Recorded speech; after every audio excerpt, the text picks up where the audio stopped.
Kërcënoi qytetarët në zgjedhje kapet 27 vjeçarin e Lezhë. Një 27 vjeçar është marrë në hetim pasi akuzohet për veprat penale, kanosi apo dhunimi i pjesëmarrësve në zgjedhje. I riu me inicialet XS ishte shpallur në kërkim nga policia ndërsa tani po hetohet në gjendje të lirë.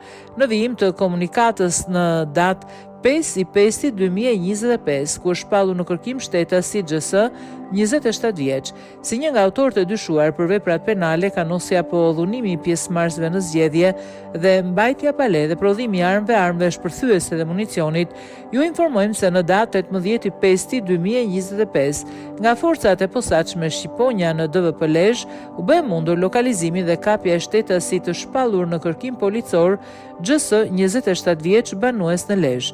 Në përfundim të veprimeve dhe pas konsultimit me prokurorin, ky shtetas do të ndiqet në gjendje të lirë. Materialet proceduriale në ngarkim të këtij stetasi kaluan prokurorisë pranë gjykatës së jurisdiksionit përgjithshëm Lezhë për hetime të mëtejshme, njoftoi policia.